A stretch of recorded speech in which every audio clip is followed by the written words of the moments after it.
Well, we have limited time to discuss our next issue here, but let me quickly come to you, Mujid, because, you know, there are already concerns on NNPCL's ability to supply enough crude oil due to its forward sale contracts. But what do you make of this?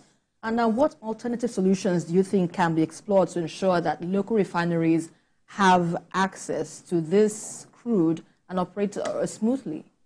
This is one of the best decisions taken by the president.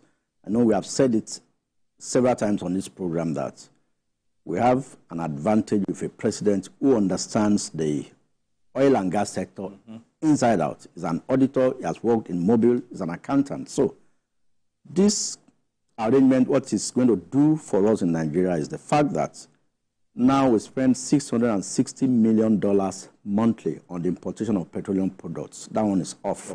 That's about $7.2 billion per annum. And in addition to this, the shady crude swap that NNPCL they have been doing for the past 20 years with our 445,000 barrels per day is off. Now, this 445,000 barrels will be shared amongst the 6 operating refineries now. We have 5 modular ones. With Dangote as number 1, we get, because it's producing, there is Edo Refinery, there is Maddock. I mean, those ones taking maybe 5,000 liters, 6,000 liters, 2,005. But Dangote needs 15 cargoes of crude oil per annum.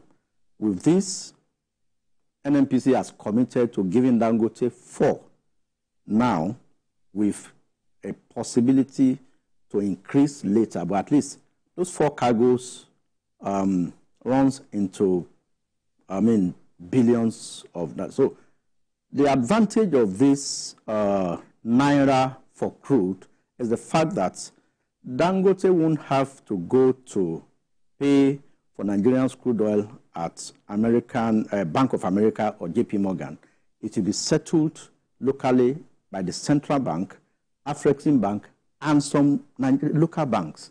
So the arbitrage fee that is being paid in dollars is off. So the pressure, this development will take 30% off our foreign exchange pressure, on a monthly and annual basis. So kudos to the president, because this is an executive bill presented by the president himself to the Executive Council, which was approved. So, and this is what a lot of people have been agitating for. Local direct investment, if there's anything like that. So to say, this is an ingenious way. And the president should not listen to any IMF or any World Bank on this matter, that we should reverse it. We should not reverse it, because it will reduce the pressure on the Naira-dollar exchange rate. It will ensure stability at filling stations. So the issue of prices, you mean? Stability of prices, yeah, because the issue of PMS going up and down as a result of fluctuation in international crude oil prices will not arise, because it is our Naira now that NNPC will open a line of credit to get refined petroleum products from Dangote, while Dangote will open a line of credit with NNPC to get crude oil, and it will be done Naira, seamlessly. Everything in Naira. You know, it might be a good one, but some are saying that it doesn't change the price of petrol. It doesn't amount to anything. That's what some economic experts have been saying. No, the experts, some of the experts that I have, spoken with, said it's going to change. That the prices might drop, but we might not know what the prices are until that particular exchange, starts.